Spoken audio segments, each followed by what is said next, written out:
There is a room somewhere in Los Angeles right now where a producer named Dahi is sitting on the finished master of an album that includes Kendrick Lamar, Childish Gambino, Vince Staples, Channel Tress, Raven Lenae, and a stack of features so absurd that even the people who hate this man had to log off Twitter for a day just to process it. And while that album quietly finishes its rollout, two guys with a podcast microphone are telling the internet that the man who just finished the longest-running #1 rap album run in Billboard history has more to prove than anybody else in the genre. Let that sit for a second, because this is the exact moment the trap gets set. This is not a story about whether Kendrick Lamar is going to drop. He is dropping. This is a story about the machinery that gets activated the second he does, and the very specific game that is being run right now to reframe the winner of the biggest rap battle in modern history as a man who somehow still owes the culture a receipt. Everything you have been hearing about this upcoming project has been framed around the wrong question, and I need you to understand that before we go one word further. The question is not whether the next Kendrick Lamar album is going to be his most important. The question is who benefits from convincing you that it has to be. Because there are two timelines running at the same time in this conversation right now. There is the one where Kendrick just casually shows up on a producer album with the deepest feature list of the year, gets rumored onto Schoolboy Q's next project, and stays in the studio the way he has stayed in the studio for 15 straight years. And then there is the other timeline, the manufactured one, the one where the man who broke Billboard's top rap albums record and hot rap songs record simultaneously with GNX and Luther is somehow the guy standing in front of a jury of Drake stans and podcast hosts, being told he has to prove himself again. Those two timelines are not the same story, and by the time we get to the industry breakdown in this video, and I promise you we are getting there, you are going to understand exactly who has been running the second timeline, why they needed to work, and why it is already collapsing on them in real time. Drop your thoughts in the comments, hit like, and subscribe. Let's get into it. So let's actually set the table here, because if you are new to this channel or if you have been watching from the sidelines and only checking in when there's smoke, I want to make sure everybody is on the same page before we start pulling the layers back. The situation is this. Multiple sources, including NFR Podcast, Complex Music, and a public post from DJ Dahi himself, have confirmed that Kendrick Lamar is featured on Dahi's upcoming debut album, and the announced feature list looks like somebody dumped the guest list from a private Grammy afterparty into a track list. Kendrick Lamar, Childish Gambino, Vince Staples, Channel Tress, Raven Lenae.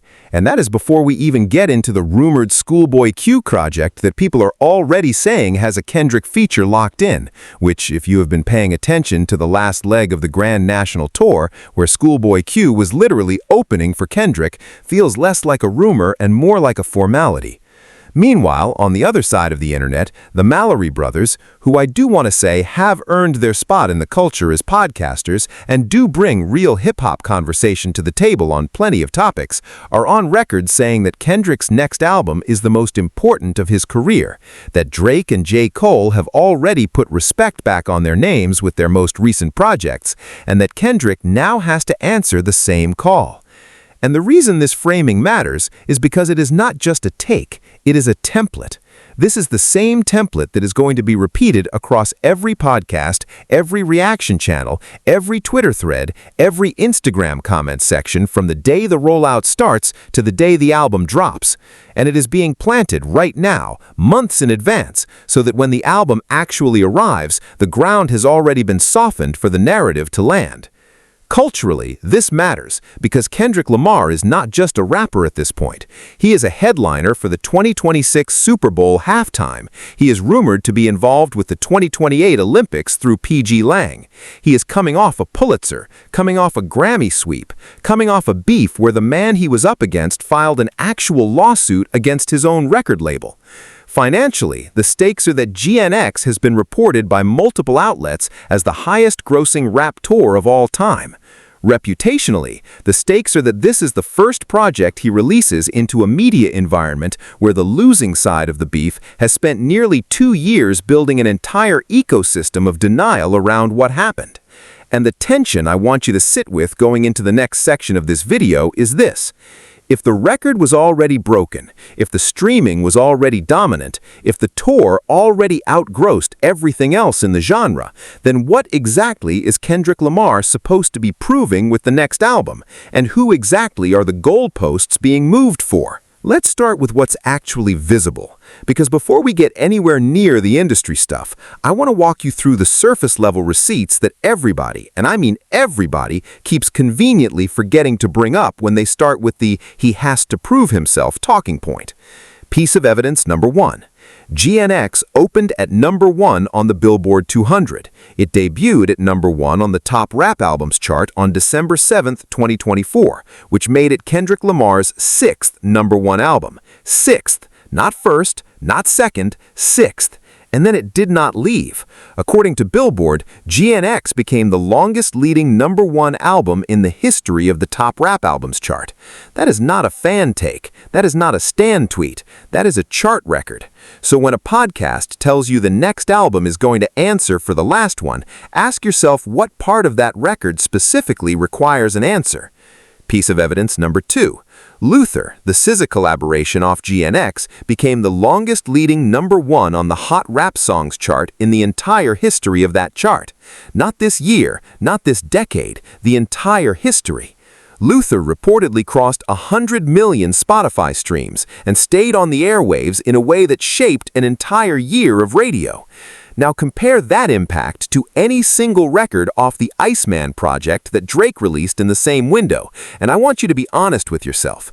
Can you name a Drake song from the last 12 months that has anywhere near the cultural, radio, and streaming footprint of Luther?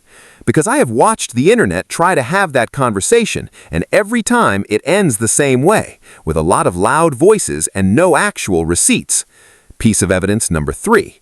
The Grand National Tour. Reported across multiple outlets as the highest-grossing rap tour of all time. Kendrick performing GNX front to back, playing to sold-out stadiums, headlining a Super Bowl halftime along the way, and doing it with Schoolboy Q opening on the last leg, which, as I mentioned before, is a huge tell for why the Q feature rumors do not feel like rumors. They feel like documentation. Meanwhile, on the other side of the internet, the Mallory brothers, who I do want to say have earned their spot in the culture as podcasters and do bring real hip-hop conversation to the table on plenty of topics, are on record saying that Kendrick's next album is the most important of his career, that Drake and J. Cole have already put respect back on their names with their most recent projects, and that Kendrick now has to answer the same call. And the reason this framing matters is because it is not just a take, it is a template. This is the same template that is going to be repeated across every podcast, every reaction channel, every Twitter thread, every Instagram comment section from the day the rollout starts to the day the album drops. And it is being planted right now, months in advance, so that when the album actually arrives, the ground has already been softened for the narrative to land. Culturally, this matters because Kendrick Lamar is not just a rapper at this point. He is a headliner for the 2026 Super Bowl halftime. He is rumored to be involved with the 2028 Olympics through PG Lang. He is coming off a Pulitzer, coming off a Grammy sweep, coming off a beef where the man he was up against filed an actual lawsuit against his own record label. Financially, the stakes are that GNX has been reported by multiple outlets as the highest-grossing rap tour of all time. Reputationally, the stakes are that this is the first project he releases into a media environment where the losing side of the beef has spent nearly 2 years building an entire ecosystem of denial around what happened. And the tension I want you to sit with going into the next section of this video is this. If the record was already broken, if the streaming was already dominant, if the tour already outgrossed everything else in the genre, then what exactly is Kendrick Lamar supposed to be proving with the next album? And who exactly are the goalposts being moved for? Let's start with what's actually visible, because before we get anywhere near the industry stuff, I want to walk you through the surface-level receipts that everybody, and I mean everybody, keeps conveniently forgetting to bring up when they start with the "he has to prove himself" talking point. Piece of evidence number 1. GNX opened at #1 on the Billboard 200. It debuted at #1 on the Top Rap Albums chart on December 7, 2024, which made it Kendrick Lamar's 6th #1 album. 6th, not first, not second, 6th. And then it did not leave. According to Billboard, GNX became the longest leading #1 album in the history of the Top Rap Albums chart. That is not a fan take. That is not a stan tweet. That is a chart record. So when a podcast tells you the next album is going to answer for the last one, ask yourself what part of that record specifically requires an answer. Piece of evidence number 2. Luther, the SZA collaboration off GNX, became the longest leading #1 on the Hot Rap Songs chart in the entire history of that chart. Not this year, not this decade, the entire history. Luther reportedly crossed 100 million Spotify streams and stayed on the airwaves in a way that shaped an entire year of radio. Now compare that impact to any single record off the Iceman project that Drake released in the same window. And I want you to be honest with yourself. Can you name a Drake song from the last 12 months that has anywhere near the cultural, radio, and streaming footprint of Luther? Because I have watched the internet try to have that conversation, and every time it ends the same way, with a lot of loud voices and no actual receipts. Piece of evidence number 3, the Grand National Tour. Reported across multiple outlets as the highest-grossing rap tour of all time.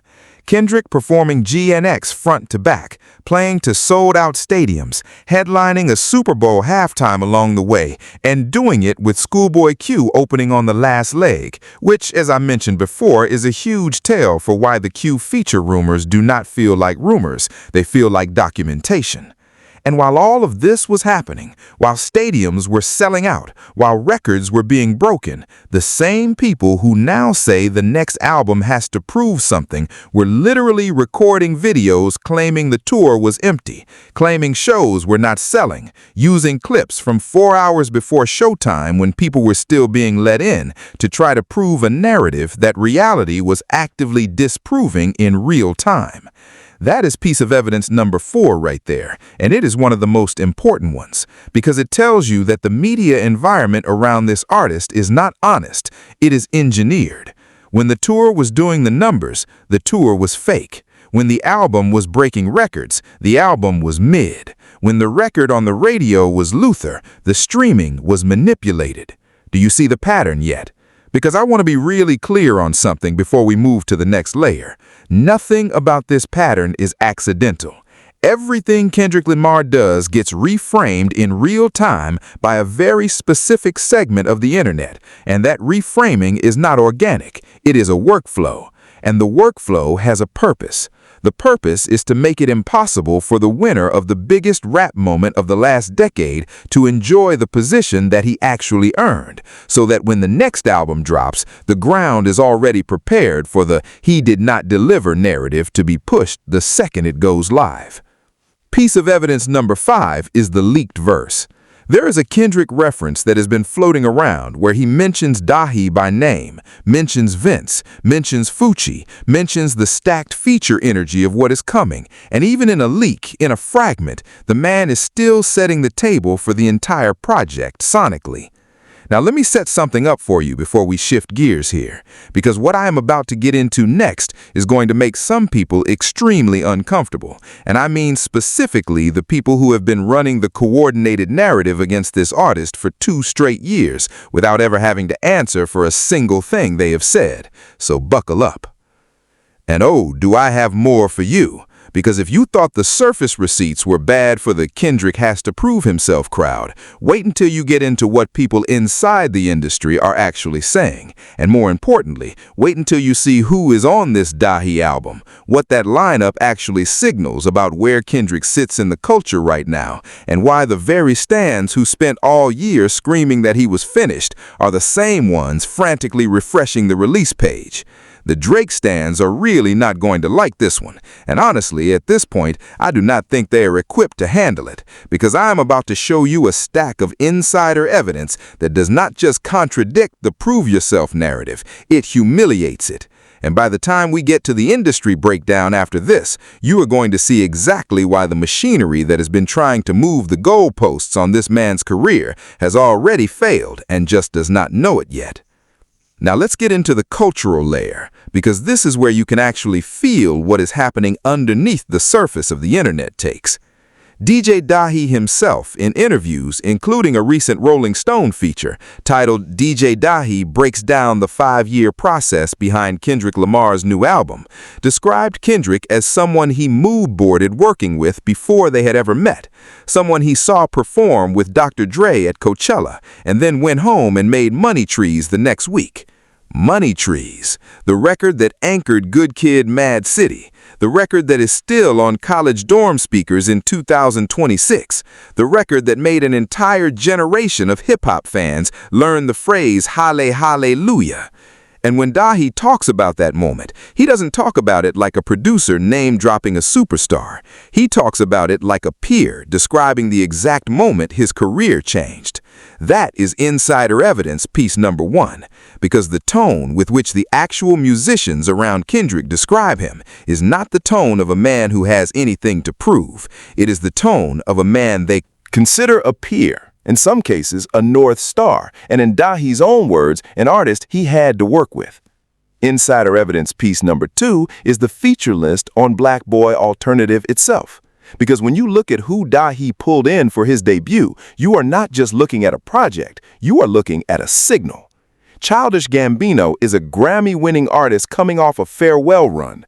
Vince Staples is one of the most respected pens on the West Coast, coming off his own critically acclaimed project this year. Channel Tress is a dance and R&B hybrid artist with genuine crossover buzz. Raven Lenae is one of the most in-demand voices in modern R&B. And the fact that a producer can call up that lineup for his debut album and Kendrick shows up on the same track list tells you exactly where Kendrick sits in the network of musicians who actually make the music. He is not a man begging for relevance. He is the anchor of the guest list. Piece of insider evidence number 3 is what people who have reportedly heard the Kendrick feature are saying. Multiple posts across the last few days have described the sound of the record as different, as unexpected, as pushing into territory Kendrick has not explored on GNX. And the phrase that keeps getting repeated is that the record is going to surprise people sonically, which, if you have been paying attention to Kendrick's catalog for even 10 minutes, is not a stretch. This is the same artist who went from Good Kid, Mad City to To Pimp a Butterfly, from To Pimp a Butterfly to Damn, from Damn to Mr. Morale, and from Mr. Morale to GNX. Every single one of those transitions was a sonic left turn. Every single one of them was risky at the time. Every single one of them landed. Piece of insider evidence number 4 is Schoolboy Q. Because the reason the Q feature rumor keeps refusing to die is not because Kendrick stans are wishing it into existence. It is because Q spent the last leg of the Grand National Tour physically in the same building as Kendrick every single night, and every artist on the road records on the road. Green rooms are studios, hotel suites are studios, tour buses are studios. And when two artists who have been making music together since the Black Hippie era are on the same tour, in the same city, at the same time, night after night, the odds that they walked away without a single collaboration in the vault are almost zero. Q has also, in his own way, been dropping hints across social media and in interviews about a project that is coming, and fans have been reading between the lines. And I want to acknowledge the counter here, because I always want to be fair when I run through this. Someone could reasonably say that all of this is speculation, that until Q's track list drops, we do not actually have a confirmed Kendrick feature on the Q album. That is fair. That is a fair counter. But when you weigh the surrounding evidence, the tour proximity, the TDE brotherhood, the reported studio sessions, the Q social hints, the fact that both artists are actively in an output cycle right now, the counter loses. This is not a 50-50, this is a heavy lean, and pretending otherwise is just being contrarian for the sake of being contrarian. Piece of insider evidence number 5 is the reaction inside the comment sections themselves. Because I have been watching the comments on these announcement posts closely, and there is a very specific shift happening in tone that I want to point out. The people who spent all of 2024 and 2025 dismissing Kendrick are not dismissing him under these posts. They are asking who Dahi is. They are asking what other artists are on the track list. They are asking when the album drops. Some of them are pretending to be there for Gambino or Vince, but they are there. And when the same accounts that told you for a year that Kendrick was over are now clicking on posts about Kendrick features, you have all the evidence you need that the over narrative was never real. It was a script, and the script is losing the room. Now I need everybody to strap in for a second, because we are about to leave the entertainment layer entirely and get into the part of this conversation that most channels are not equipped to have.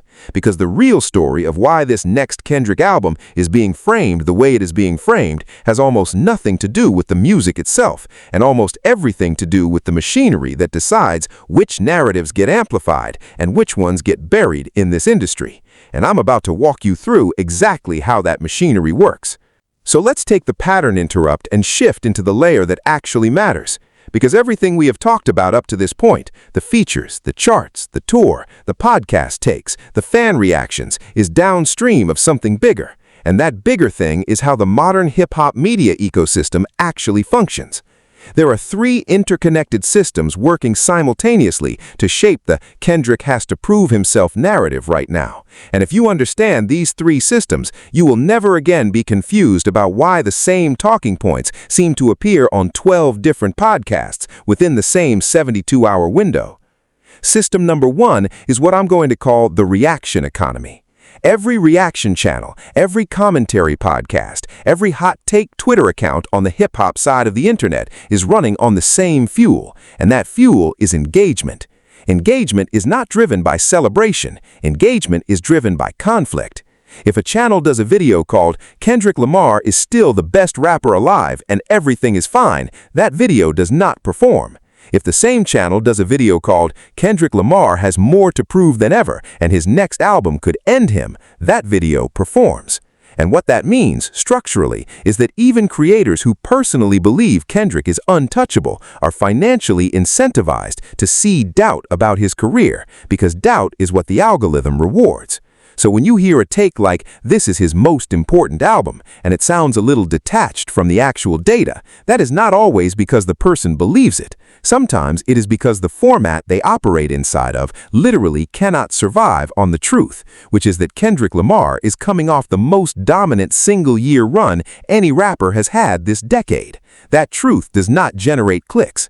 So the truth gets shaven down, reshaped, re-angled, and served back to you as a question. Is this his most important album? Can he handle the pressure? Is he actually going to deliver? None of those questions require an honest answer. They just require you to click, and they just require you to argue in the comments. System number two is the counter-narrative. Infrastructure that got built up around the losing side of the Drake beef. And I want to say this carefully, because this is where a lot of channels get lazy. Nobody built this infrastructure in a boardroom.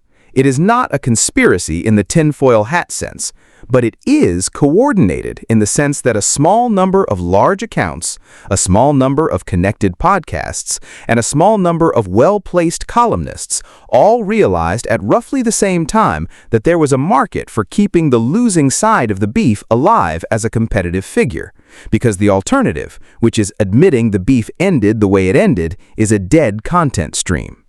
If Drake lost, cleanly, publicly, undeniably, there is no more content. There is nothing to argue about. There is no more engagement. So the infrastructure that would have wound down naturally in an honest media environment has instead been kept on life support. And the way it has been kept on life support is by manufacturing new reasons to relitigate the beef every single week. One week, it is a chart position. The next week, it is a lawsuit filing.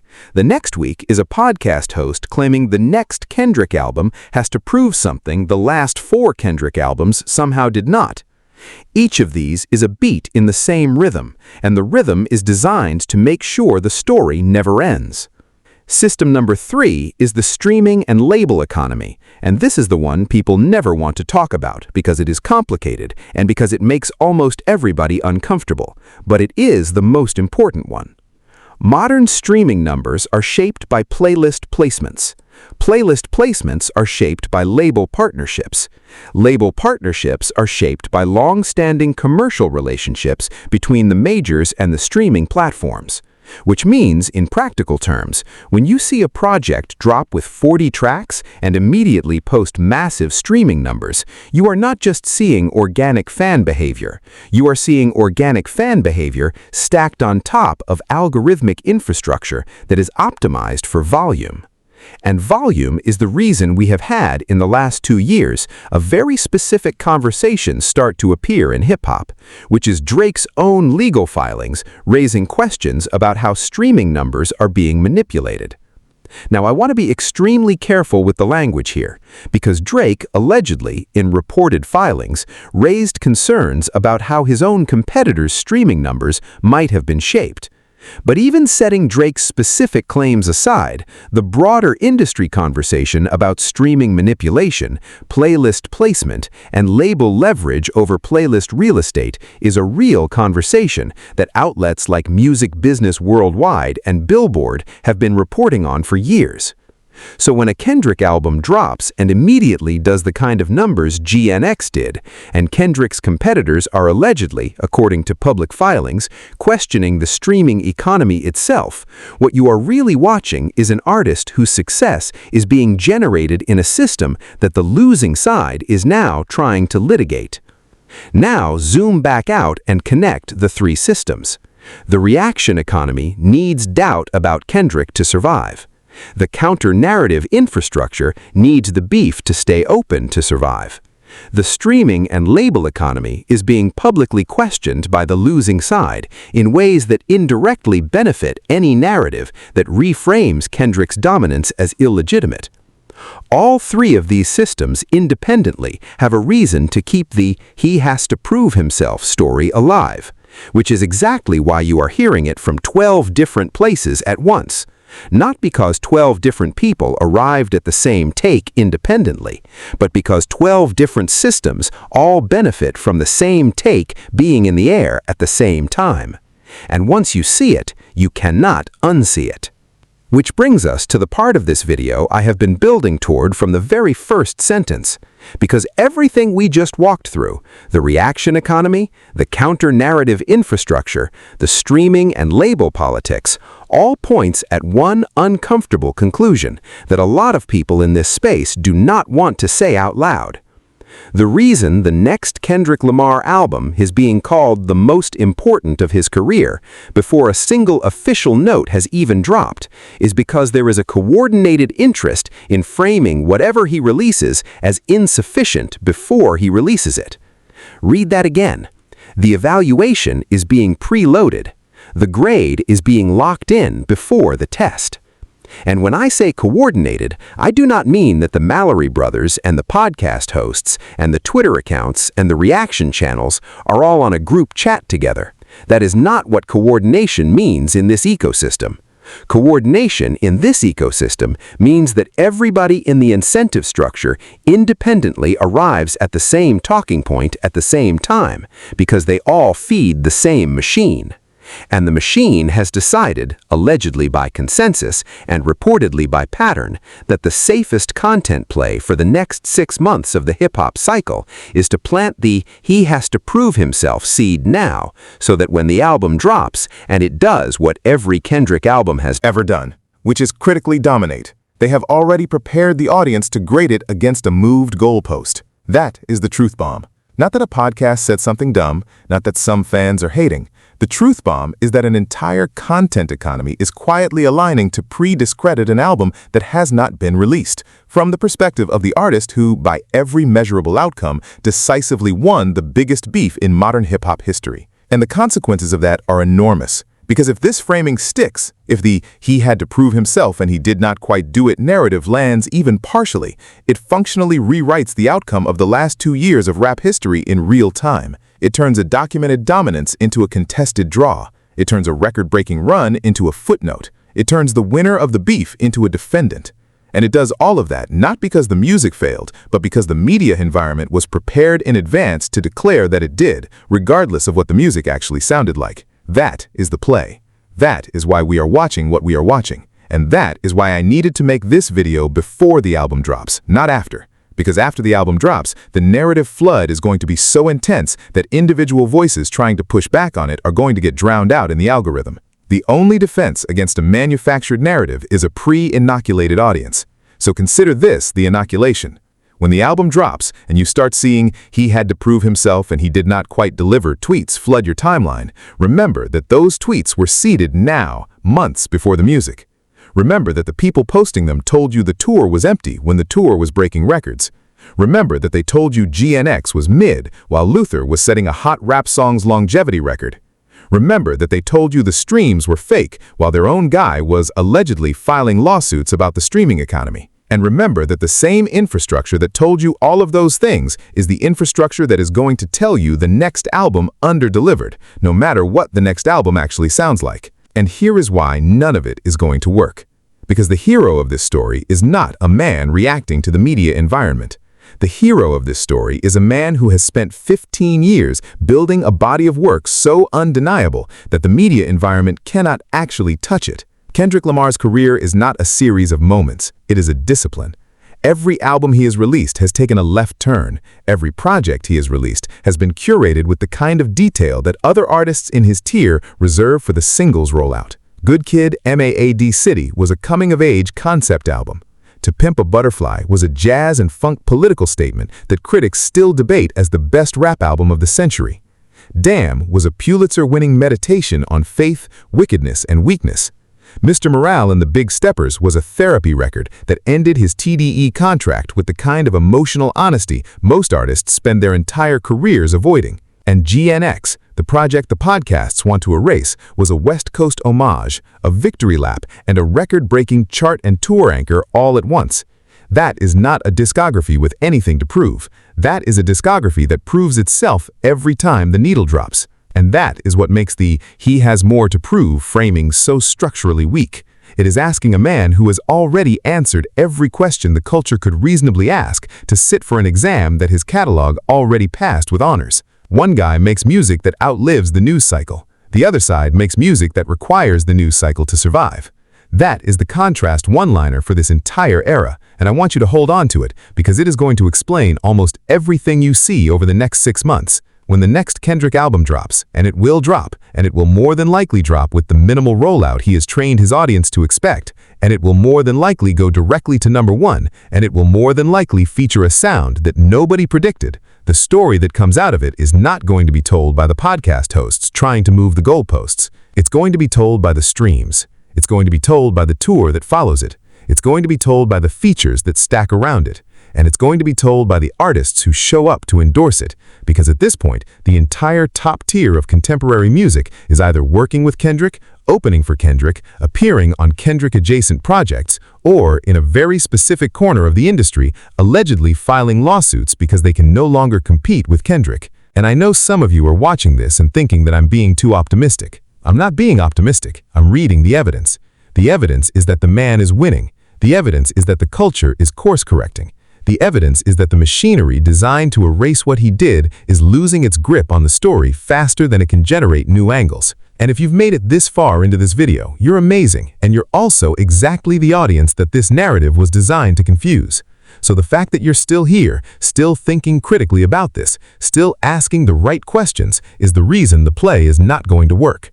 The hero is fine. The hero has always been fine. The hero was fine when they said the shows were empty, and the hero was fine when they said the album was mid, and the hero is fine right now while they're telling you he has more to prove. He is not proving anything to them. They're the ones running out of moves. And this is only the start, because there are at least 2 specific developments coming that I want everybody to keep their eyes on over the next few months, because they are going to shape the entire next chapter of this story, and if you miss them, you're going to be lost when the internet starts arguing about them. Development number 1 is the Dahi album itself.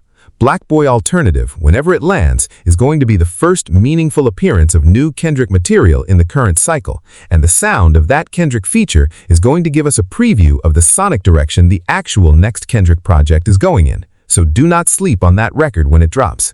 Development number 2 is the Schoolboy Q project. If that Kendrick feature is real and every piece of surrounding evidence suggests it is, that record is going to be a full black hippie adjacent moment, and it's going to be one of the biggest rap songs of whatever quarter it drops in. And beyond those two, there's the album itself, the rollout, the potential not like us placement question that everybody keeps asking about, and the inevitable response cycle from every corner of the industry. There's so much coming, and the only way to make sure you're not missing any of it as it drops is to be subscribed to this channel right now, because I promise you, I will be here breaking down every single piece of it as it happens. And speaking of what's coming next, my next video is going to be the one that I know a lot of you have been waiting for, and I want to tease it now because I don't want you to miss it. Because there's a very specific name inside Drake's own recent lawsuit filings that hasn't been getting the attention it deserves. And when you connect that name to a very specific series of moves inside the streaming and label economy over the last 18 months, the entire Kendrick streams are inflated narrative that has been quietly running in the background collapses in a way that a lot of people are not ready for. That's the next one. That's where we go next. Do not miss it. See you in the next one.